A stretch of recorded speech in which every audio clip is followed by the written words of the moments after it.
Good morning to all of you. स्वागत है आप सभी का आपके अपने यूट्यूब चैनल वीगो इंस्टीट्यूट में। दोस्तों, बीपीएससी ने 67वीं प्री के लिए फिर से नई डेट जारी कर दी है, मालूम है ना।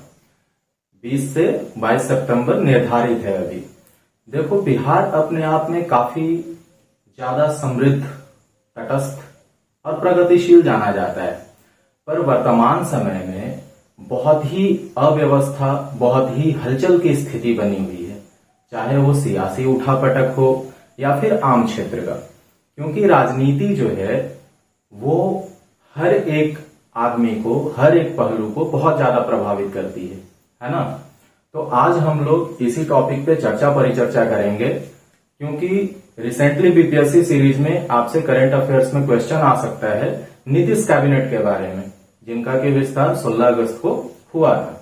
ठीक है, तो क्लास का माहौल काफी स्वस्थ रखते हुए हम लोग चर्चा परिचर्चा में भागीदार बनेंगे, और जो भी आपका क्वेश्चंस होगा वो सभी क्वेश्चंस आप क्लास के लास्ट में पूछ लीजिएगा। ठीक है, और अगर आप ऑनलाइन देख रहे हैं तो वीडियो के कमेंट सेक्शन में जाके आप पूछ सकते हैं। चलिए, तो फिर हम आज के चर्चा को शुरू करते हैं। देखो, 2019 में लोकसभा चुनाव संपन्न हुआ था, ठीक है, जिसमें बीजेपी ने प्रचंड बहुमत स्थापित करके और श्री नरेंद्र मोदी के अध्यक्षता में, नरेंद्र मोदी के नेतृत्व में बीजेपी की सरकार बन गई। यानी कि लोकसभा में अभी किसकी सरकार है? बीजेपी की है, जिसके मुखिया कौन है? श्री नरेंद्र मोदी हैं। और लोकसभा 2019 के सिर्फ एक साल के बाद बिहार में 243 सीट्स के लिए 2020 में क्या हुआ था? विधानसभा चुनाव हुआ था, जो कि करीब 7 चरण में था, और 10 नवंबर 2020 को ही इसका रिजल्ट डिक्लेयर हो गया था। आप लोगों को अगर याद होगा तो ठीक है, नहीं याद है तो मैं फिर से रिकॉल कर देता हूं कि किन किन पार्टियों को कितनी कितनी सीट्स मिली थी। ठीक है ना। अगर हम बात करते हैं 2020 विधानसभा चुनाव की,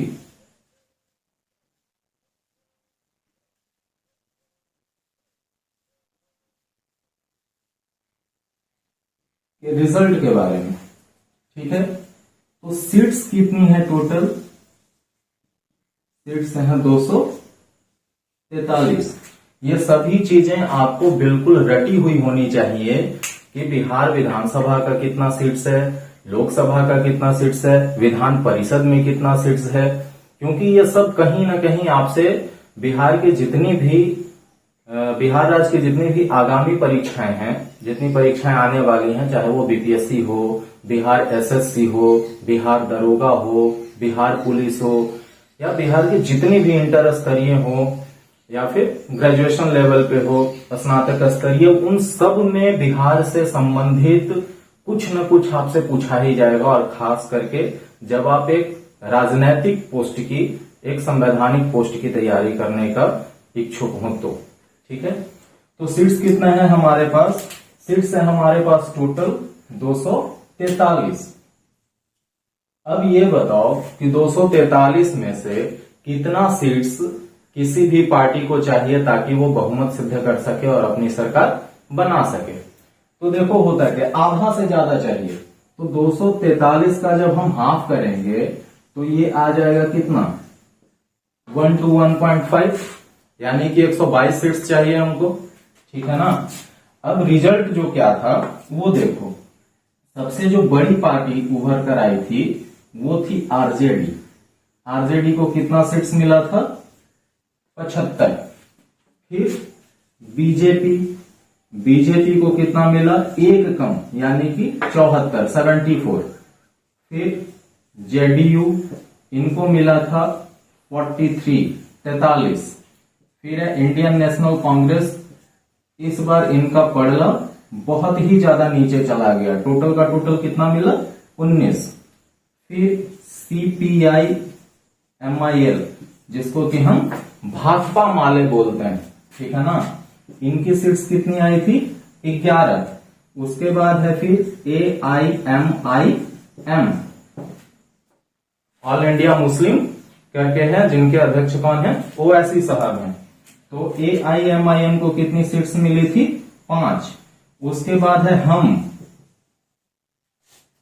के अध्यक्ष कौन है, जीतन राम मांझी जी, जो कि बिहार के पूर्व मुख्यमंत्री भी रहे हैं। तो HAM को सीट मिली थी कितनी, 4। उसके बाद एक नई पार्टी गठित हुई थी VIP, जिसके अध्यक्ष थे मुकेश सहनी जी, निषाद जात के हैं।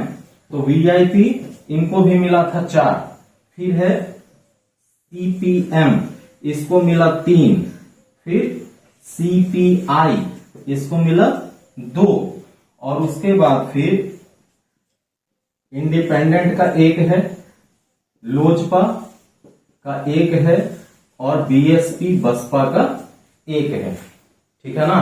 टोटल देख लेते हैं, 5 4 9 9 3 12 12 9 21 22 22 और 5 27 4 31 4 35 और 3 38 और 2 40 और 3 43 7 7 14 4 18 1 19 1 20 और 4 24। तो टोटल कितना सीट्स हो गया, 243 सीट्स हो गया। हमको चाहिए कितना पूर्ण बहुमत स्थापित करने के लिए, आधा से ज्यादा, यानी कि 122 सीट्स अगर कोई भी पार्टी अकेले ले आती है या फिर गठजोड़ करके ले आती है तो वो अपना बहुमत सिद्ध कर सकती है। अब देखो क्या था, बीजेपी और जेडीयू का अलायंस हुआ, ठीक है ना। तो बीजेपी जेडीयू तो कितना आ गया यहाँ पे, इसको कैलकुलेट करो, 4 3 7 7 4 11, और कितना सीट्स चाहिए, 5 सीट्स और चाहिए। हमने बोला कि हम आपके साथ रहेंगे, ये हो गया। उसके बाद AIM भी इसी के साथ आ गई, फिर VIP भी इसी के साथ आ गई। तो 122 से ज्यादा सीट्स हो गई। तो क्या हुआ कि डबल इंजन की सरकार बीजेपी और जेडीयू ने मिलकर बना ली, और जेडीयू के माननीय मुख्यमंत्री नीतीश कुमार के चेहरे पे ही चुनाव लड़ा गया था, इसलिए उन्हीं को फिर से क्या किया गया, मुख्यमंत्री घोषित किया गया। तो यहां तक तो करीब करीब आपको पता है, ठीक है। अब देखो क्या हुआ कि 10 अगस्त मतलब 8 से लेकर के 10 अगस्त के बीच में काफी ज्यादा अव्यवस्था की स्थिति फैल गई, काफी सियासी उठापटक हुआ, काफी हलचल हुआ। क्यों हुआ, देखो 8 अगस्त को जैसे तैसे तो मैनेज हो गया, लेकिन 9 अगस्त 2022 को नीतीश कुमार ने भाजपा से गठबंधन तोड़ दिया और राजद, जिनको कि बड़े भैया कहा जाता है, राजद से इन्होंने हाथ मिला लिया। और 10 अगस्त की शाम को ही इन्होंने बिहार के राज्यपाल अभी है फागू चौहान जी, उनको अपना इस्तीफा सौंप दिया, ये कहते हुए कि मेरे पास 164 विधायकों का समर्थन है, ठीक है। और फिर 8वीं बार मुख्यमंत्री का शपथ भी ले लिए। और धीरे धीरे करके क्या हुआ कि 10 अगस्त को ये सारी चीजें हुई, और फिर इन्होंने बताया कि 16 अगस्त को हम क्या करेंगे, अपने मंत्रिमंडल का विस्तार करेंगे, ठीक है ना। क्योंकि 15 अगस्त को स्वतंत्रता दिवस था और हम लोग अपने इंडिपेंडेंस के 75 ईयर्स यानी कि आजादी के अमृत महोत्सव को मनाने के लिए बहुत ज्यादा प्रतिबद्ध थे। आपने देखा होगा हर घर तिरंगा अभियान चल रहा था, जो हमारे माननीय प्रधानमंत्री श्री नरेंद्र मोदी जी ने एक अभियान के रूप में लिया, ताकि हमारे दिलों के अंदर, हमारे देश में राष्ट्रवाद की भावना बैठ सके, पनप सके, ठीक है। तो ये सारी चीजें आपको पता चल जा रही हैं कि किसकी सरकार थी, बीजेपी की और जेडीयू की। लेकिन 10 अगस्त 2022 को क्या हुआ, गठबंधन इन लोग का टूट गया और जेडीयू का गठबंधन किसके साथ आ गया, आरजेडी के साथ आ गया, यानी कि बीजेपी को पूर्ण रूप से बिहार से निकाल दिया गया, ठीक है ना। अब हम लोग बात करेंगे कि आखिर ऐसा क्यों होता है। जब नीतीश जी बहुत अच्छे से शासन चला रहे थे, उसके बाद फिर दूसरी बार जब वो चुनाव जीते तो भाजपा के साथ गठबंधन में आ गए, काफी अच्छे तरीके से सुचारू रूप से बिहार की शासन व्यवस्था चल रही थी। फिर से 2020 में चुनाव हुआ तो फिर से काफी अच्छे सुचारू रूप से संचालित हो रही थी। लेकिन 21 महीने के बाद ऐसा क्या हुआ कि अचानक से भाजपा से गठबंधन को तोड़ करके और राजद से हाथ मिला लिया गया? उसके पीछे का कारण पता है आपको? चलिए हम लोग देखते हैं कि उसके पीछे का कारण क्या था।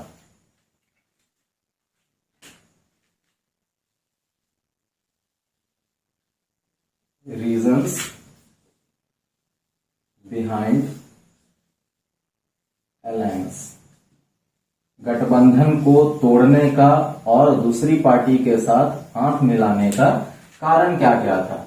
आप लोगों को पता होगा कि जब भी गठबंधन में पार्टी बनती है तो वो किसी एक पार्टी के मन के अनुसार नहीं बनती है। जितने भी पार्टी में गठबंधन, मतलब जो भी गठबंधन में पार्टियां होती हैं, तो उन पार्टी के जो रसूखदार लोग होते हैं, मतलब जिनकी सीट्स जितनी ज्यादा आती है और जो बहुत अधिक मतों से विजयी होके आते हैं, तो उनका एक पावर आ जाता है और उस पावर को ख्याल में रखते हुए, उनके लोकेलिटी को ख्याल में रखते हुए, उनके प्रसिद्धि को ख्याल में रखते हुए सबको सीट आवंटित होता है। ठीक है ना? तो सबसे पहला जो आपका रीजन है वो है डिस्ट्रीब्यूशन ऑफ सीट्स। क्या है? डिस्ट्रीब्यूशन ऑफ सीट्स, यानी कि सीटों का बंटवारा। अब सीटों का बंटवारा कैसे कैसे होगा हम लोग चलेंगे, इस पे विस्तार से चर्चा करेंगे। दूसरा जहां तक संभव लग रहा है वो है आपका विधानसभा अध्यक्ष। ठीक है ना? विधानसभा अध्यक्ष। उसके बाद अगर तीसरे नंबर की बात करें तो ये बीजेपी की जो राजनीतिक व्यवस्था है, वो व्यवस्था भी काफी हद तक ये साबित करने में सफल हुई है कि गठबंधन क्यों तोड़ा गया। अगर हम नेक्स्ट पॉइंट की बात करें तो ये है जनगणना। फिर अगर नेक्स्ट पॉइंट की बात करें तो ये है विशेष राज्य का दर्जा। विशेष राज्य का दर्जा। नेक्स्ट की अगर हम बात करें तो उभर कर सामने आता है चिराग फैक्टर। बहुत बड़ा रोल है इनका भी। और दूसरा नेक्स्ट पॉइंट की अगर हम बात करते हैं तो ये है आरसीपी सिंह, अभी बहुत ज्यादा चर्चे में है। और नेक्स्ट पॉइंट अगर हम लोग सोच पाए तो ये है डिप्टी सीएम की। ठीक है ना? अच्छा, इसको हटा देते हैं। अब देखो क्या क्या रीजंस हो सकता है, हम लोग विस्तार से इसको समझेंगे। सबसे पहला रीजन क्या है कि डिस्ट्रीब्यूशन ऑफ सीट्स। अभी आप लोगों को बताया गया कि जो पार्टी में जितना ज्यादा प्रसिद्ध नेता लोग चुन करके आते हैं तो वो प्रसिद्ध हैं, तो अगले चुनाव में भी उनसे ज्यादा वोट मिलेगा, तो इसलिए उन्हीं को वो पद दिया जाता है, मंत्री पद, और उनको ज्यादा से ज्यादा रसूख पद, मतलब कि एक अच्छा पोर्टफोलियो, एक अच्छा डिपार्टमेंट दिया जाता है। तो हुआ यूं था कि केंद्रीय मंत्रिमंडल में जेडीयू चाहती थी कि हमको 8 सीट्स मिले, लेकिन बीजेपी ने क्या किया कि इनको केंद्रीय मंत्रिमंडल में, सेंटर कैबिनेट में सिर्फ 1 सीट दिया और बाकी का 7 सीट अपने पास रख ली। अब जेडीयू क्या की बिहार में कि ये बीजेपी को, मतलब बीजेपी भी बोल रही थी कि नहीं बिहार में हमको 8 सीट चाहिए, तो जेडीयू पलटवार करते हुए क्या की कि आपने जब हमको 8 में से 1 सीट दिया तो हम भी 8 में से आपको 1 सीट देते हैं, बाकी का 7 सीट कौन रखेंगे? हम ही रखेंगे। तो सबसे पहला फैक्टर क्या था? Distribution of seats. यहां पे बीजेपी नाराज हो गई क्योंकि इनको कैबिनेट में, मतलब केंद्रीय मंत्रिमंडल में 7 सीटें नहीं मिली। दूसरा है विधानसभा अध्यक्ष। अब बिहार के विधानसभा अध्यक्ष कौन थे?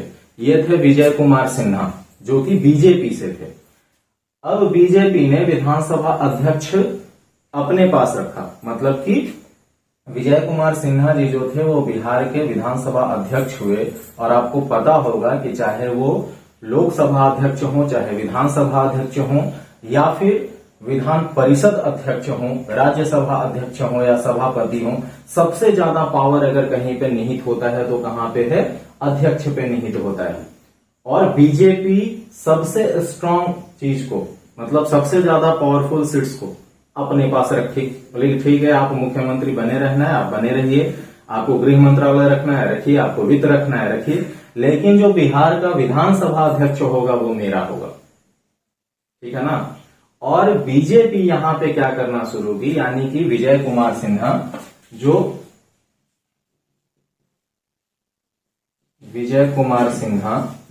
जो कि अध्यक्ष हैं विधानसभा का, इन्होंने क्या करना शुरू किया कि नीतीश जी को बहुत ज्यादा नीचा दिखाना शुरू किया और जेडीयू पार्टी की जितनी भी नाकामियां थी उनको उजागर करना शुरू किया।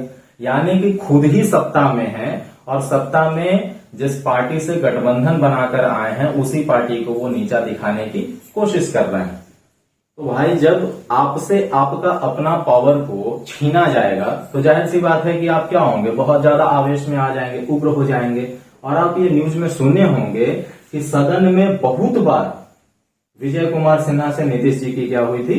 लड़ाई हुई थी, जिसको कि नीतीश जी ने संविधान का उल्लंघन भी बताया था। और पलटवार करते हुए विजय कुमार सिन्हा ने बोला कि आप तो सदन का भी और संविधान का भी दोनों का अपमान किया है, उल्लंघन किया है। और जितनी भी दूसरी पार्टियां थी वो बोल रही थी कि नीतीश जी को इस्तीफा दे देना चाहिए। हालांकि ऐसा हुआ नहीं। तो दो कारण अभी हम लोग देख चुके हैं। तीसरा है बीजेपी की राजनीतिक व्यवस्था। देखो, बीजेपी भले ही महंगाई बढ़ रहा है, बेरोजगारी बढ़ रहा है, लेकिन बीजेपी की कुछ कुछ ऐसी मतलब काम है जो बहुत ही ज्यादा तारीफ करने योग्य है। जैसे एक तो हिंदू राष्ट्र की अगर बात करें तो राष्ट्रवाद की भावना अब लोगों में आ रही है, जो बीच में कहीं खोसी गई थी, क्योंकि लोग वंदे मातरम नहीं बोल रहे थे, जनगण मन हो रहा था तो लोग खड़े नहीं हो पा रहे थे। लेकिन आजकल मतलब वर्तमान समय में देखो कि काफी राष्ट्रवाद की भावना लोगों में पनपने लगी है। लोग जय श्री राम के नारे लगाने लगे हैं और खास करके कोरोना काल में विदेशी लोग भी हम पे इतना ज्यादा भरोसा जताए हैं, क्योंकि मोदी जी ने जो हमारा फॉरेन कल्चर है उसको काफी हद तक बहुत ज्यादा बढ़ा के रखा है और भारत को अंतर्राष्ट्रीय स्तर पर, अंतर्राष्ट्रीय सतह पे, इंटरनेशनल लेवल पे काफी मान सम्मान मिल रहा है। ठीक है ना। तो बीजेपी की राजनीतिक व्यवस्था जो है ये भी एक बहुत बड़ा कारण रही है भाजपा से गठबंधन को टूटने का। क्या क्या कारण रहा है? तो सबसे पहला है कि बीजेपी ने कहा कि जब देश एक है तो चुनाव भी एक ही समय में होना चाहिए, क्योंकि अगर बार बार चुनाव होगा तो जाहिर सी बात है कि हमारे पास उतने कर्मचारी हैं नहीं और एक चुनाव को करवाने में बहुत ज्यादा पैसा खर्च होता है। मतलब कि एक राज्य का, जिस राज्य में विधानसभा चुनाव है, उसकी जो भी प्रशासन प्रणाली है, जब तक चुनाव होता है एकदम पंगु हो जाती है। मतलब किसी और डिपार्टमेंट का कोई काम हो ही नहीं सकता है। सबसे पहले आप निर्वाचन देखो, उसके बाद कोई दूसरा काम होगा। ठीक है ना। तो बीजेपी की राजनीतिक व्यवस्था में क्या है? एक देश एक चुनाव। इसको लिख देते हैं ताकि ज्यादा इजी हो जाए। वन कंट्री वन इलेक्शन, एक देश एक चुनाव। कहने का मतलब है कि जितनी भी राज्य हैं सबका विधानसभा चुनाव और लोकसभा चुनाव दोनों एक ही समय पे अगर करवा लिया जाए तो ज्यादा अच्छा होगा। अब देखो ये क्यों नहीं हो पा रहा है? क्योंकि सीट्स उतनी ही रहेगी, चाहे वो लोकसभा का चुनाव हो या फिर विधानसभा का चुनाव हो। तो जितनी भी पार्टियां हैं, अगर आप विदेशों में देखोगे तो मुश्किल से 2 या 3 पार्टियां हैं और लोग इतने ज्यादा अलर्ट हैं, इतने ज्यादा अवेयर हैं कि एक बार इस पार्टी को जिताते हैं, दूसरी बार दूसरी पार्टी को जिता देते हैं। तो जो अपोजिशन में रहता है उसकी वजह से बहुत अच्छा काम हो जाता है। लेकिन हमारे यहाँ छोटी मोटी मिला के करीब 50 से भी ज्यादा रजिस्टर्ड नेशनल पार्टी। अभी हाल फिलहाल में अगर आपकी बात करें तो आप पहले दिल्ली में थी, अब देखो पंजाब में भी है और धीरे धीरे गुजरात में भी लड़ने की सोच रही है। तो पार्टी का उदय जैसे जैसे होता है ना, जैसे जैसे पार्टी की लिमिट्स बढ़ती है वैसे वैसे उनका कद भी बढ़ता चला जाता है। और यही सब बीजेपी को गवारा नहीं है। वो चाहती है कि पैसा भी बचे, समय भी बचे। और अगर ऐसा हो गया कि एक देश एक चुनाव एक ही समय में हो तो सबसे ज्यादा फायदा किसको होगा? बीजेपी को हो जाएगा, क्योंकि ऑपरेशन लोटस के तहत ये अपना बहुमत सब जगह सिद्ध करती चल रही है। ठीक है ना। उसके बाद अगर हम बात करें तो रिसेंटली बहुत सारी चीजें ऐसी आई जिसपे बहुत बड़ा बड़ा जन आंदोलन हुआ। जैसे एमएसपी पे बिल किसानों के लिए बहुत अच्छा था, लेकिन उसमें लोगों को बरगलाया गया, इधर उधर दिखाया गया, तो लोग बहुत ज्यादा आंदोलन करना शुरू किए। उसके बाद है सीएए, फिर है एनआरसी, और सीएए एनआरसी की वजह से बहुत सारी चीजें आपस में रिलेटेड हो गई। जैसे अगर हम बॉलीवुड की बात करें तो जब छपाक मूवी आई थी तो जेएनयू में गई थी कौन, दीपिका पादुकोण। तो ये जब जाके और अपना कुछ बयान दी थी एनआरसी के मुद्दे पे, तो लोगों ने उसी समय से, और खास करके जब लॉकडाउन लगा हुआ था तो सुशांत सिंह राजपूत की डेथ हुई थी, तो ये दो बहुत बड़े कारण थे कि आज कोई भी बॉलीवुड मूवी, चाहे वो 1000 करोड़ रुपया का भी क्यों नहीं बन रहा हो, उसको लोग बाइकआउट कर दे रहे हैं। ठीक है। फिर है यूनिफॉर्म सिविल कोड। यहां पे देखोगे रोहिंग्या का uniform civil code, Rohingya Muslim और शरणार्थी जितने भी लोग हैं उनका टॉपिक आप पढ़ रहे होगे, ठीक है ना। तो ये सब कुछ कुछ ऐसे पॉइंट्स हैं जो बीजेपी करना चाहती है, लेकिन इस पॉइंट्स पे नीतीश का कोई भी स्टैंड नहीं रहा, उन्होंने कुछ बोला ही नहीं। नीतीश अड़े रहे किस पे, कि हम जो भी ये यूनिफॉर्म सिविल कोड हो या जनसंख्या नियंत्रण बिल हो या सीए हो, एनआरसी हो, इस पे हम बोलेंगे ही नहीं। जब आप गठबंधन करके सरकार बनाए हैं और एक सरकार आपकी बातों को रख रही है और आप सत्ता पक्ष में सबसे सर्वोच्च स्थान पे बैठे हुए हैं, फिर भी कुछ नहीं दे रहे हैं अपना बयान, तो जाहिर सी बात है कि अंदर ही अंदर तूफान मचा हुआ है। ठीक है। अगर नेक्स्ट की हम बात करें जनगणना, तो देखो हर 10 साल पे होता है। 2011 में हुआ था, फिर 2021 में होना था, लेकिन कोरोना की वजह से नहीं हो पाया। अब क्या है कि जेडीयू बोल रही है कि जब भी हम जनगणना करवाएंगे तो हम जाति आधारित जनगणना करवाएंगे, और इसके लिए बहुत एड़ी चोटी का जोर भी लगा, लेकिन मोदी जी माने नहीं, बोले कि नहीं, अगर जाति पाति की बात होगी तो हम फिर से पीछे की ओर चले जाएंगे, क्योंकि हम लोग सब कोई एक समान है, तो फिर से जात पात की बात कहां पे आती है। लेकिन राजनीति जो है वो बेस्ड किस पे है, वो कास्ट सिस्टम पे ही बेस्ड है। अभी आप देख रहे होगे वंशवाद का नाम बहुत ज्यादा चल रहा है, नेपोटिज्म। कांग्रेस का हारने का कारण क्या है, वंशवाद है, ठीक है ना। लालू जी के हारने का कारण क्या है, उसका भी वंशवाद ही है। पहले लालू जी बने, फिर लालू जी की पत्नी बनी, फिर उनके बच्चे बने, यानी कि किसी और पार्टी के सदस्य को मौका ही नहीं मिल रहा है। हालांकि उनके पास अच्छा नेतृत्व कौशल है, लेकिन फिर भी नहीं मिल पा रहा है। तो ये सारी चीजें हैं। आजकल की जनता काफी ज्यादा जागरूक हो गई है, उनको जाति पाति से मतलब नहीं है, उनको अच्छा हॉस्पिटल चाहिए, अच्छा एजुकेशन चाहिए, उनको सड़क अच्छा चाहिए, सुविधाएं अच्छी चाहिए, तो जाति पाति से उनको कोई लेना देना नहीं है। लेकिन अगर हम बिहार, यूपी, झारखंड की बात करें तो जो भी इलेक्शन बेस्ड होता है, सबसे पहला जो पॉइंट है वो क्या है, जाति है, कास्ट है। और भोजपुरी गाना अगर आप लोग सुनते होंगे तो उसमें भी देखे होंगे कि जाति को लेकर के काफी ज्यादा दबदबा मचाया गया है। बीच में निरहुआ और पवन सिंह के बीच में बहुत बड़ा एक संग्राम छिड़ा हुआ था, सिर्फ जाति को लेकर के। एक तरफ राजपूत थे तो एक तरफ यदुवंशी थे। तो हमारे यहाँ हर चीज एक दूसरे से रिलेटेड हो जाती है।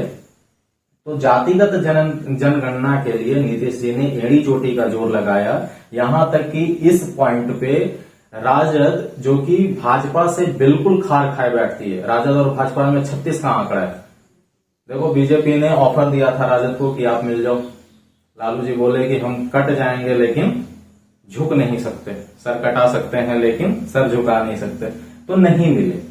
और इस पॉइंट पे सारी की सारी पार्टियां ही एक में हो गई थी, क्योंकि यहाँ पे आप देख रहे हो हम, AIM, VIP, ये सब तो पहले से थे जेडीयू के साथ, तो इन लोग तैयार थे। लेकिन राजद विपक्ष में था, फिर भी राजद तैयार था कि नहीं, जाति आधारित जनगणना आप करवा लीजिए। इससे होगा क्या, इससे पता चल जाएगा कि कितने SC हैं, कितने ST हैं, कितने EBC हैं, कितने OBC हैं, कितने क्रीमी लेयर में हैं, ताकि उनके लिए कुछ किया भी जा सके अगर पॉजिटिव पॉइंट से देखें तो। और दूसरा कि उनका जब पॉपुलेशन पता चल जाएगा तो वोट बैंक बन जाएगा, ठीक है ना।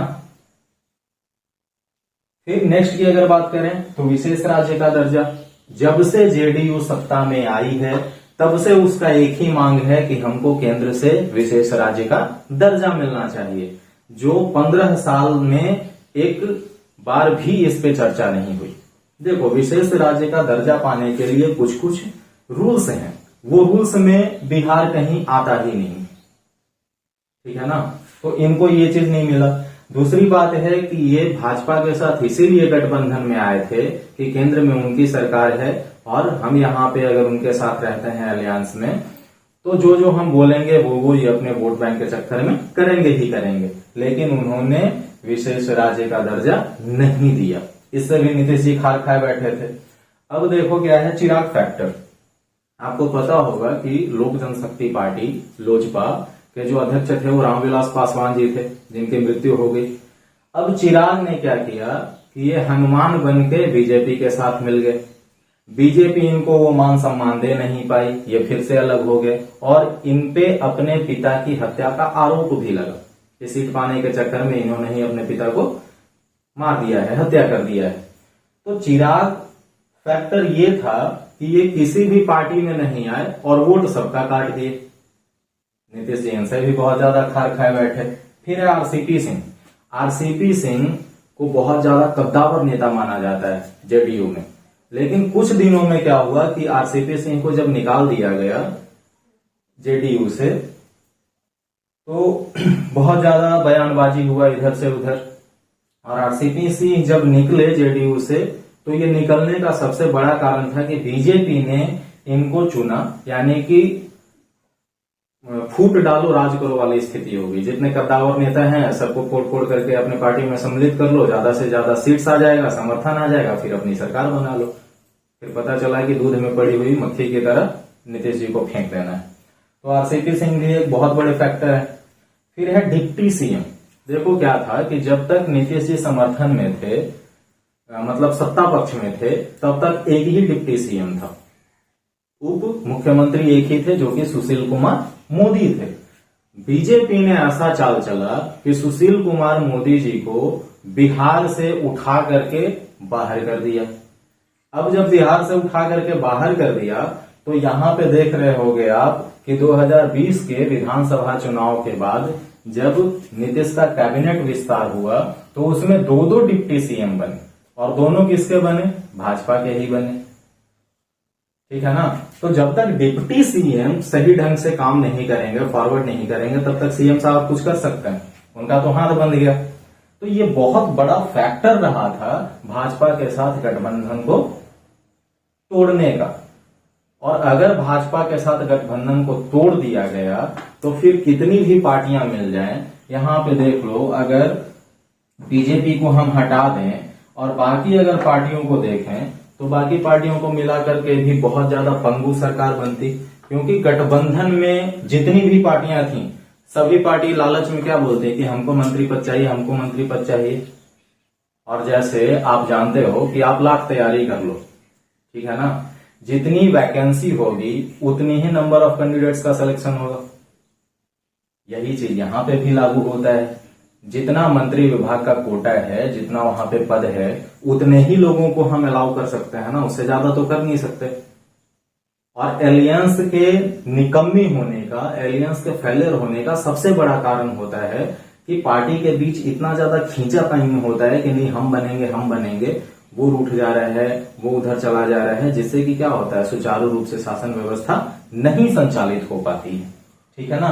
तो ये 8 पॉइंट्स हैं। ये भले ही पीटी में आपके काम आए या नहीं आए, लेकिन मेंस के लिए ये बहुत ज्यादा बेनिफिशियल सिद्ध हो सकते हैं। इसलिए बिल्कुल एक एक पॉइंट को आप लोगों को एक्सप्लेन करना है, इनके बारे में लिखना है, इनके कॉज को जानना है, इनके प्रेजेंट सिनारियो को जानना है, इनका जो कंक्लूजन होगा उसको जानना है। क्योंकि इससे रिलेटेड क्वेश्चन आ चुका है। एक क्वेश्चन जहां तक मुझे याद है वो ये था कि चुनाव के अंतिम समय में जब वो मतदान के लिए पर्चा भरा जाता है, नॉमिनेशन होता है, तो चुनाव के अंतिम समय में जो लोग अपने पार्टियों को छोड़ करके दूसरी पार्टियों को यानी कि दल बदल लेते हैं, क्या यह नीतिगत है और संविधान को इस पे चर्चा करने की जरूरत है?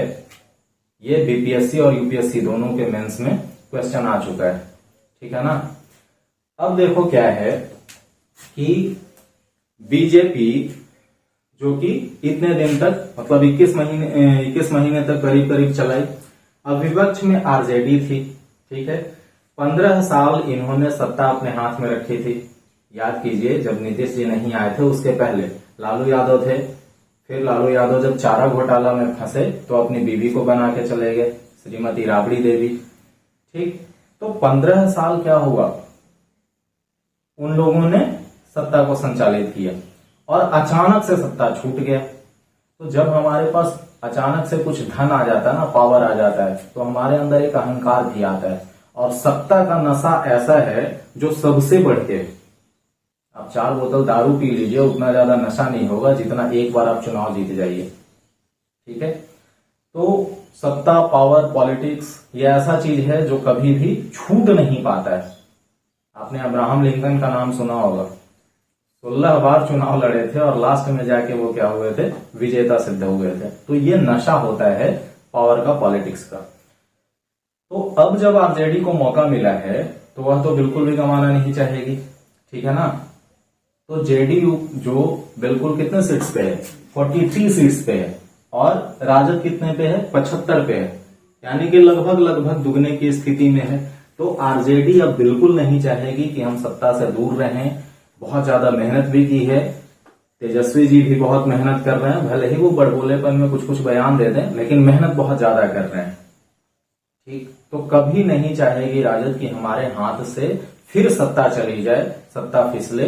इसलिए जो नीतीश जी का कैबिनेट है, मंत्रिमंडल विस्तार है, उसमें बहुत सारी बातों को ध्यान में रखा गया है। अभी आपको बताया गया ना कि जब भी गठबंधन होता है तो गठबंधन में बहुत मुश्किल होता है लोगों को मनाना, लोगों को इकट्ठा कर पाना, लोगों को समझाना, क्योंकि पता चला कि किसी और को मंत्री पद मिला तो नहीं, हमको भी चाहिए क्योंकि हम उससे ज्यादा है, मेरी लोकेलिटी ज्यादा है, मेरी प्रसिद्धि ज्यादा है। लेकिन फिर राउंड कॉन्फ्रेंस होती है, लोगों को समझाया जाता है, लोग समझ जाते हैं। तो इस बार कुछ कुछ ऐसे पॉइंट्स हैं जिनको कि नीतीश के कैबिनेट मंत्रिमंडल विस्तार में रखा गया है। वो कौन कौन से पॉइंट्स हैं, जरा सोच के आप बताइए। और जो ऑनलाइन क्लास कर रहे हैं वो वीडियो में कमेंट करके बताइए कि ऐसे कौन कौन से पॉइंट्स हैं जो नीतीश जी के कैबिनेट में, मतलब इस बार जो 16 अगस्त को मंत्रिमंडल विस्तार हुआ उसमें इन पॉइंट्स को रखा गया है, ठीक है। अब देखो कौन कौन सा ऐसा पॉइंट्स था जो नीतीश के कैबिनेट एक्सपेंशन के लिए बहुत ज्यादा जरूरी था। क्योंकि पहले ही आपको बताया है कि कोई भी पार्टी अगर वो सत्ता पक्ष में आ गई है तो कभी भी नहीं चाहेगी कि वो सत्ता से बाहर जाए। तो सबसे पहला जो पॉइंट है डिस्ट्रीब्यूशन ऑफ सीट्स को लेकर के कि कैसे कैसे मंत्रिमंडल का विस्तार होगा, तो सबसे पहला बिंदु क्या है, participation of all parties in alliance, यानी कि गठबंधन में सभी पार्टियों के सदस्यों की हिस्सेदारी। अब कैसे हिस्सेदारी होगी, तो आपको पहले ही बता चुके हैं कि बिहार, यूपी, झारखंड, इनमें सिर्फ और सिर्फ सबसे पहला जो इंपॉर्टेंट पॉइंट है वो है आपका कास्ट फैक्टर, ठीक है ना। लेकिन इस बार राजद इतना फूंक फूंक करके कदम रख रही है, इतना फूंक फूंक करके कदम रख रही है कि वो पार्टी के जितने भी मेंबर्स हैं सबको पहले तो वो कास्ट इक्वेशन में बांट चुकी है। तो सबसे पहला जो पॉइंट होगा वो क्या होगा कि गठबंधन में सभी पार्टियों की हिस्सेदारी, यानी कि बीजेपी को छोड़ करके जितनी भी पार्टियां हैं, यहां तक कि इंडिपेंडेंट भी, उनको भी ये लेकर के चल रही है। और भले ही किसी पार्टी को सिर्फ एक ही सीट क्यों ना मिला हो, उसको भी ये उतना ही ज्यादा तवज्जो दी है जितना ज्यादा कि जेडीयू के पार्टी को, ठीक है। दूसरा कास्ट इक्वेशन। अब इसमें देखो क्या है, आरजेडी का टोटल सीट कितना था, अगर हम बात करें तो आरजेडी का टोटल सीट कितना था, 75, और ये 75 में से अपना कितना मंत्री रखी है, 16, ठीक है ना। और ये 16 मंत्री रखी है और इस 16 मंत्री में तुम्हारे जो 11 लोग हैं वो कौन से हैं, यादव मुस्लिम समाज से हैं। तो इस तरीके का रखी है, क्योंकि राजद ये यादवों की ही पार्टी है तो यादवों की संख्या इस बार इसमें ज्यादा है। और ये AIMIM जो कि ओवैसी जी की पार्टी है, तो मुस्लिम लोगों को भी इनमें बहुत ज्यादा भागीदार बनाया गया है, क्योंकि बिहार में मुस्लिम, यादव, कुर्मी मतलब जाति आधारित जो यहाँ पे व्यवस्था है उस पे ही ये निर्भर है। ठीक है, अगर जेडीयू की बात करें तो जेडीयू को कितना समर्थन हासिल था, मतलब कितना सीट्स था उसके पास 43, और ये 43 में से कितने बने हैं 11। बाकी सब कांग्रेस से 2 बने हैं, हालांकि एक उसके पास और है, फिर AIMIM से 1 बने हैं, हम से 1 बने हैं, VIP से 1 बने हैं, ऐसे कर करके बना है। ठीक है ना, इसको जब आप थोड़ा सा और ज्यादा विस्तारित रूप में देखिएगा तो चीजें आपको समझ में आ जाएंगी। आर्टिकल पढ़ो, न्यूज़पेपर पढ़ो, मैगजीन्स पढ़ो, तो चीजों को और अच्छे तरीके से समझ लोगे। फिर है 2024 का लोकसभा। आप लोग सुन रहे होंगे कि नीतीश जी PM मटेरियल है, और उन्हीं की वजह से RCP सिंह क्या किए, छोड़ के चले गए। सुशील कुमार मोदी जो लगभग 10 साल तक इनके साथ काम किए, उन्होंने भी इनको रास्ता दिखाने का काम शुरू कर दिया है, यानी कि आरोप प्रत्यारोप का काम चल रहा है। तो 2024 में जो लोकसभा चुनाव होगा, इसमें भी राजद चाहेगी, जेडीयू चाहेगी कि ज्यादा से ज्यादा विधायक हम लोगों की पार्टी से बने, ताकि अगर केंद्र में कोई भी सरकार बनता है, राज्य में अपनी सरकार बने, और जो भी हमारा मांग है, जो भी डिमांड्स है, वो सारा का सारा क्या हो, पूरी हो जाए। फिर 2025 विधानसभा चुनाव को भी देखा गया है, क्योंकि ऐसा तो नहीं है ना कि जब इस बार हम बन गए तो अगले बार रहें या नहीं रहें। जैसे आप लोगों के लिए कॉम्पिटिटिव एग्जाम्स एक बॉर्डर लाइन होता है कि चाहे तो आर चाहे तो पार, वैसे ही पॉलिटिशियंस के लिए क्या होता है, चुनाव बॉर्डर लाइन होता है, चाहे तो जय चाहे तो छय। तो 2024 का लोकसभा चुनाव भी देखना है और 2025 का विधानसभा चुनाव भी देखना है। और आरजेडी इस बार चाहेगी कि पूर्ण बहुमत से मेरी सरकार है, क्योंकि 2015 के इलेक्शन में इनको 90 सीट्स मिली थी, और इस बार घट करके 75 हो गई, क्योंकि बीजेपी इस बार आ गई थी। ठीक है, फिर है कंटिन्यूटी। अब कोई भी सरकार अगर जब एक बार पावर में आ जाती है तो वो चाहती है कि हमेशा हम ही पावर में रहें। अभी तुरंत बताए हुए हैं कि पावर पॉलिटिक्स ये सब इतना बड़ा नशा है जो छूटे नहीं छूटता है। आप देख लो, हमारे बिहार की अगर बात करें या यूपी की बात करें या भारत की बात करें, पूरे भारत की भी अगर बात करते हैं तो जितने भी युवा हैं बहुत कम, अगर आप पॉलिटिक्स में जाओगे तो बहुत कम युवा हैं। और सबसे ज्यादा कौन है, ऐसे ऐसे वृद्ध व्यक्ति हैं जिनके पैर कब्र में लटके हुए हैं। उनका ऐसा मानना है कि 70 साल की उम्र में जो जोश जो होश रहता है वो युवा में नहीं रहता, जबकि आपको भी पता है कि सबसे ज्यादा जोश और होश कहाँ पे होता है। ठीक है ना, तो ये 5 पॉइंट्स हैं जो नीतीश के कैबिनेट में मंत्रिमंडल विस्तार को लेकर के कि किनको कौन सा मंत्री पद मिलेगा, किनको कौन सा विभाग मिलेगा, ये 5 पॉइंट्स को ध्यान में रखते हुए बांटा गया है। ठीक है, अब अगर जातिगत जनगणना की थोड़ा सा बात कर लें, क्योंकि बिहार में बहुत से ऐसे लोग हैं जो जाति को मानते हैं। आप लोगों में से भी बहुत ऐसे होंगे, खास करके बैकवर्ड्स लोग, जिनको ये लगता है कि थोड़ा बहुत रिजर्वेशन के थ्रू ही क्या कर लें, हम वो मुकाम हासिल कर लें। अगर आप बात कर रहे हैं टीना डाबी की, तो क्या टीना डाबी को रिजर्वेशन के थ्रू आना चाहिए था यूपीएससी में? और यूपीएससी के इंटरव्यू बोर्ड ये जानते हुए भी कि उनके मम्मी पापा भी बहुत अच्छे घर से बिलोंग करते हैं, उनको रिजर्वेशन की कोई जरूरत नहीं है, फिर भी वो रिजर्वेशन के थ्रू आई थी। तो रिजर्वेशन जो है, उनसे पूछा भी गया कि क्या आपको लगता है कि रिजर्वेशन कोटे से आना आपका अच्छा है? तो उन्होंने बोला कि जब सरकार ने मुझे ये हक दिया है तो मैं अपने हक का, अपने अधिकार का प्रयोग क्यों नहीं करूं। तो जाहिर सी बात है कि जब कास्ट के बेस पे आपको रिजर्वेशन मिल रहा है तो आप देखना चाहिएगा कि कहां कहां पे हमें फायदा हो रहा है और कहां कहां पे हमें नुकसान हो रहा है। ठीक है ना, तो जातिगत समीकरण बिहार में बहुत ज्यादा है, और इस बार का जो बेस रखा गया है, मतलब इस बार जो मंत्रिमंडल का विस्तार रखा गया है, उसमें जाति की बहुत बड़ी भूमिका रही है।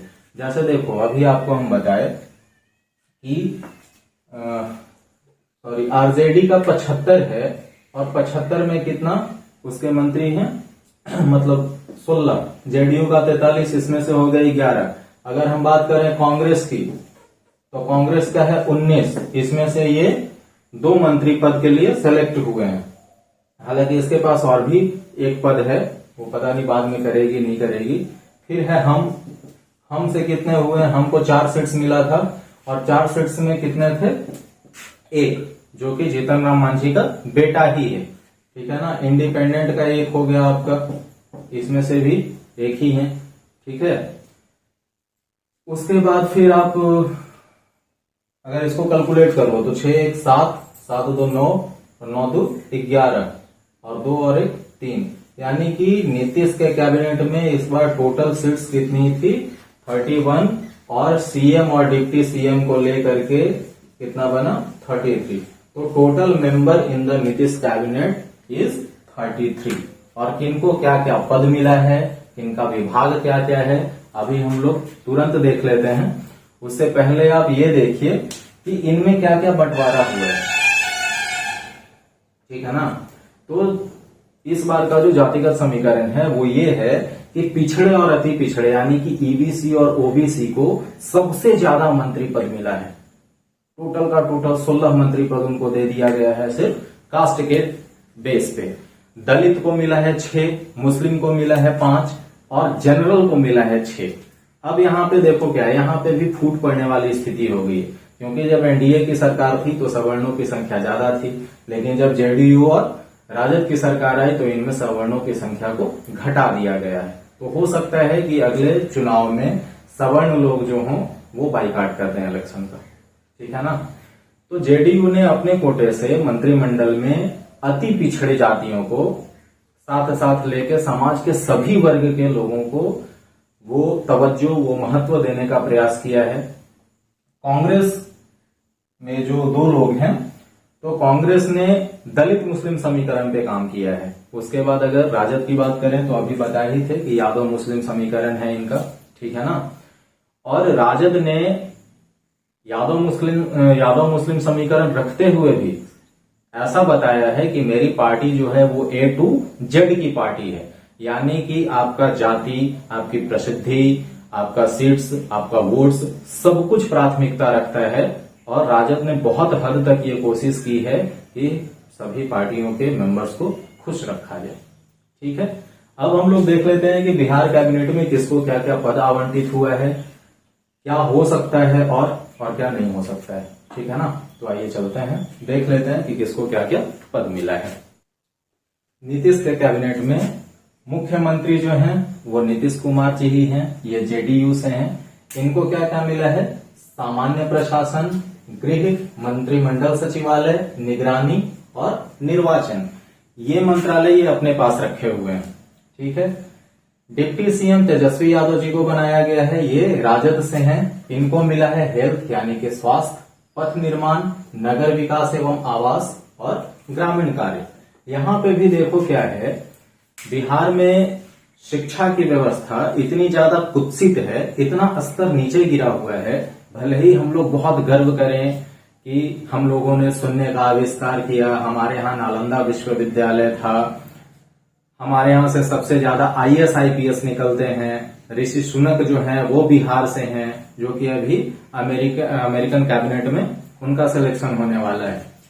तो हम चाहे कितना भी गर्व कर लें अपने एंशिएंट हिस्ट्री पे, अपने मतलब प्राचीनतम समय को लेकर के, लेकिन वर्तमान की स्थिति यही है कि भले ही शिक्षा के क्षेत्र में बिहारी बहुत आगे हैं, लेकिन फिर भी बिहार में जो शिक्षा का स्तर है वो काफी निम्न है, काफी गिरा हुआ है।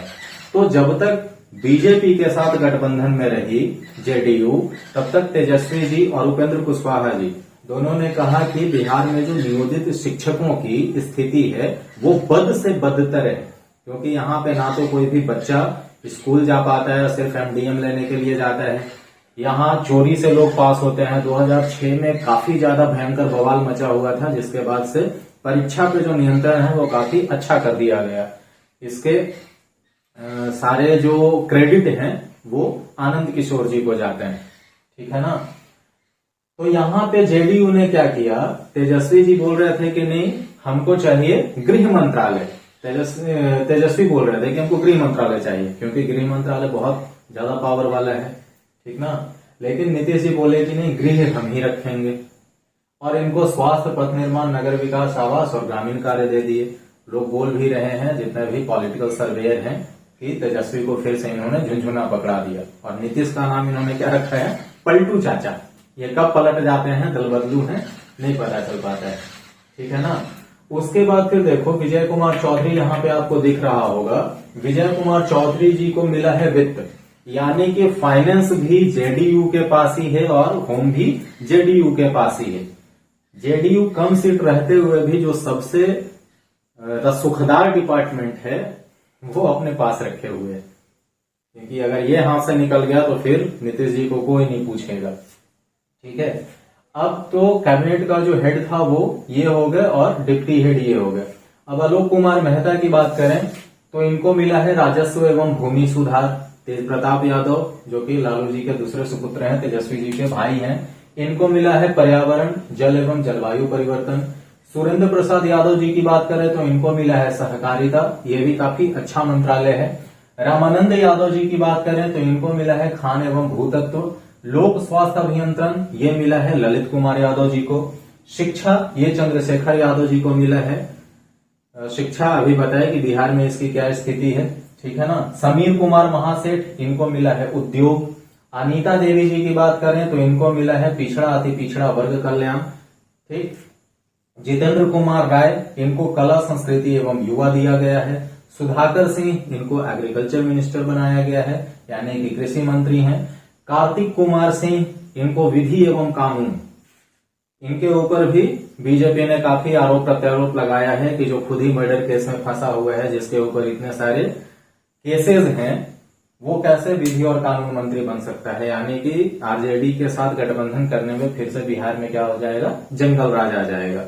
और शिक्षा की अगर बात करें तो रिसेंटली कल या परसों की कहानी है कि जितने भी सीटेट अभ्यर्थी पटना के डाकबंगला चौराहे पे आंदोलन कर रहे थे भर्ती के लिए, और वो तिरंगा लेकर के आंदोलन कर रहे थे, और पटना सिटी के जो एडीएम थे उन्होंने तिरंगे पे लाठी चलाई और उनको बर्खास्त करने की मांग बीजेपी कर रही है। तेजस्वी जी भी बोल रहे हैं कि नहीं, कानूनी कार्रवाई होगी उस पर। तो पॉलिटिक्स जो है वो काफी आरोप प्रत्यारोप की चीजें हैं। ये सारी चीज मैं आपको इसलिए बता रहा हूं क्योंकि ये इंपॉर्टेंट है, प्री के भी हिसाब से, मतलब पीटी के भी हिसाब से और मेंस के भी हिसाब से।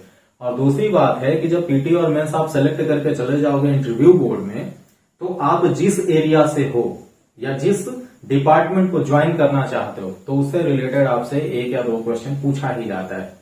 ठीक है ना। तो आपको सब चीजों को बिल्कुल सीक्वेंस वाइज, बिल्कुल कंसेप्ट वाइज आपको आनी चाहिए चीजें समझ में कि ऐसा क्यों होता है। ठीक है, मान लो इसका आप स्क्रीनशॉट ले लोगे, याद कर लोगे, सब चीज सही है, लेकिन बहुत बार ऐसा होता है कि याद किया हुआ चीज हम भूल जाते हैं, इसलिए चीजों को समझना जरूरी है। ठीक है ना। तो सुधाकर सिंह को मिला है कृषि, यह भी काफी अच्छा खासा है। और 2022 में बारिश बहुत कम हुई है, तो जितना पहले खेती होती थी उससे 41% खेती जो है इस बार कम हुई है। और करीब करीब बहुत सारे ऐसे स्टेट्स हैं जिनको कि सूखाग्रस्त घोषित कर दिया गया है। अब देखो 2020 में हम लोग कोरोना के मौत मरे, 2021 में भी वही स्थिति रही, 2022 में अकाल पड़ा। अब देखो धरती कैसे कैसे अपने आप को बैलेंस्ड कर रही है। ठीक है ना। कार्तिक कुमार को बताए थे कि ये विधि एवं कानून है और इनके ऊपर आरोप प्रत्यारोप भी चल रहा है। समीम अहमद जी की बात करें तो इनको मिला है गन्ना उद्योग। गन्ना उद्योग आप पढ़ोगे जब बिहार के उद्योग के बारे में, तो बिहार में पहले उद्योग की स्थिति बहुत बेहतरीन थी। पहले करीब 30 से लेकर के 32 चीनी मिल थे, लेकिन धीरे धीरे करके क्या हुआ, अभी मुश्किल से 11 है या शायद 9 है। रिसेंटली आंकड़ा जो ये है कि 9 है, और उन लोग अभी अच्छी स्थिति में नहीं है, उन लोग भी धीरे धीरे करके बंद ही हो जाएंगे। उसके बाद शाहनवाज आलम जी जो कि AIMIM छोड़ करके आए हैं जेडीयू ये राजद में, इनको मिला है आपदा।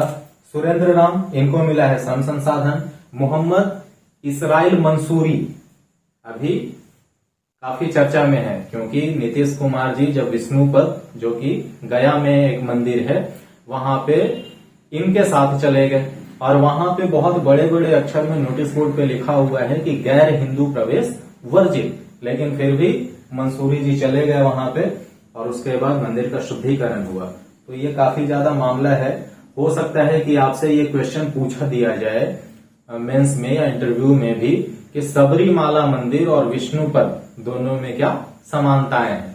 तो आपको ये बताना होगा कि सबरीमाला मंदिर में भी जो महिलाएं होती हैं उनका प्रवेश वर्जित है और विष्णुपद में गैर हिंदू का प्रवेश वर्जित है। ठीक है ना। अभी सितंबर में पितृपक्ष की शुरुआत होगी तो उसके लिए गए हुए थे नीतीश जी। फिर अगर हम बात करते हैं कुमार सर्वजीत जी की, तो कुमार सर्वजीत जी को पर्यटन मिला है और ये जितने भी मंत्री हैं ये सब किस पार्टी के हैं, तो ये सब के सब आरजेडी से हैं। पीछे आपको बताया थे ना कि आरजेडी से 16 मंत्री बनाए गए हैं, तो 1 से लेकर 16 तक जितने भी हैं वो किसके हैं, आरजेडी के हैं। अब आगे बढ़ते हैं, विजय कुमार चौधरी जी जो कि पहले शिक्षा मंत्री थे, इनको इस बार मिला है वित्त, वाणिज्य और संसदीय कार्य। फिर है विजेंद्र प्रसाद यादव, तो विजेंद्र प्रसाद यादव जी को मिला है ऊर्जा, योजना एवं विकास। अशोक चौधरी, इनको मिला है भवन निर्माण। श्रवण कुमार, इनको मिला है ग्रामीण विकास। लेसी सिंह, काफी जानी मानी हस्ती है लेसी सिंह, इनको मिला है इस बार खाद्य एवं उपभोक्ता। मदन सहनी, इनको मिला है समाज कल्याण। संजय कुमार झा, इनको मिला है जल संसाधन और सूचना एवं जनसंपर्क मंत्रालय। फिर है शीला कुमारी मंडल, इनको मिला है ट्रांसपोर्ट यानी कि परिवहन। सुनील कुमार, इनको मिला है मद्य निषेध, उत्पाद एवं निबंधन। आपको पता होना चाहिए कि बिहार में क्या है, शराब बंद है। हालांकि होम डिलीवरी हो रही है लेकिन बिहार में शराब बंद है और इसके पीछे बहुत ज्यादा कानूनी दांव पेच भी था। सुप्रीम कोर्ट ने भी ऑर्डर दिया है कि आप इतना ज्यादा लोगों को जेल में मत रखिए, लोगों पे इतना ज्यादा आप केस मत कीजिए, क्योंकि पहले से ही केस बहुत ज्यादा पेंडिंग में है। ठीक है ना। तो उसमें कुछ कुछ अमेंडमेंट्स किए गए हैं, कुछ कुछ इंप्रूवमेंट्स किए गए हैं। और किसी भी राज्य की जो अर्थव्यवस्था होती है वो किस पे टिकी हुई होती है, वो शराब पे टिकी हुई होती है। और हमारे यहाँ तो शराब बंद हो गई, जब शराब बंद हो गई तो फिर अर्थव्यवस्था वैसे ही पीछे चली गई। ठीक है ना। फिर है जयंत राज कुशवाहा, इनको मिला है लघु जल संसाधन। और मोहम्मद जमा खान, इनको मिला है अल्पसंख्यक कल्याण। और अगर आप यहां से देखोगे, पीछे बताए हुए हैं कि जेडीयू से कितने मंत्री बने हैं, 11। तो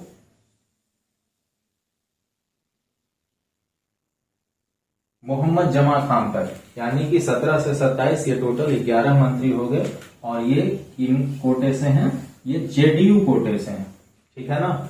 मोहम्मद आफाक आलम, इनको मिला है पशु एवं मत्स्य। और मुरारी प्रसाद गौतम, इनको है पंचायती राज। ये दोनों जो हैं वो किससे हैं, आईएनसी यानी कि इंडियन नेशनल कांग्रेस से हैं।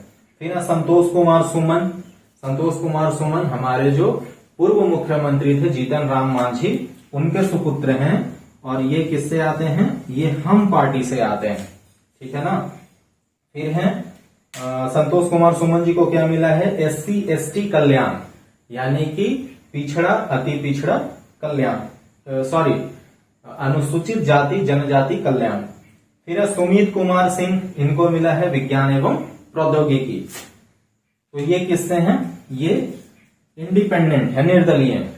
तो ये नीतीश जी का कैबिनेट है जिसमें आप देख रहे हो यहाँ पे यादव यादव यादव हैं और फिर मुस्लिम भी हैं, समीम अहमद है, शहनवाज आलम है, इसराइल मंसूरी हैं, फिर जितेंद्र कुमार राय ये भूमिहार यानी कि सवर्ण हैं।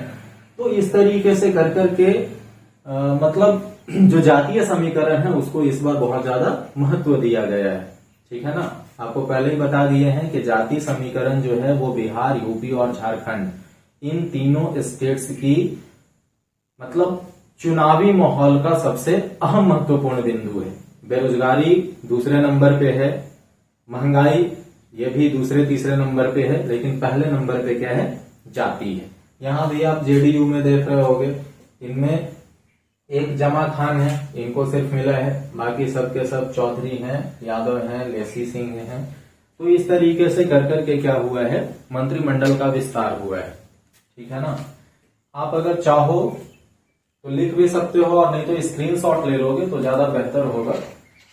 और चीजों को जितना ज्यादा से ज्यादा याद रख पाइए। याद रखने का सबसे अच्छा तरीका है कि जो आप यहाँ पे पढ़ते हैं घर पे भी जाके पढ़िए और रिवीजन कीजिए और प्रैक्टिस सेट्स बनाइए, क्योंकि अब मुश्किल से कितना दिन रह गया है, 20 से 22 दिन, अगर कुछ और दिनों को हटा दे तो 20 से 22 दिन में करीब करीब जितना भी प्रीवियस ईयर का क्वेश्चन बैंक है, करीब 10 आप अगर बना लीजिएगा तो about 40% of the BPSC syllabus आपका कंप्लीट हो जाएगा। बाकी नेक्स्ट वीडियो में हम आपको और भी अच्छी जानकारी के साथ उपस्थित होंगे लेकर के, जैसे इम्पोर्टेंट डेज, क्योंकि बहुत सारे चीज इम्पोर्टेंट डेज से आते हैं।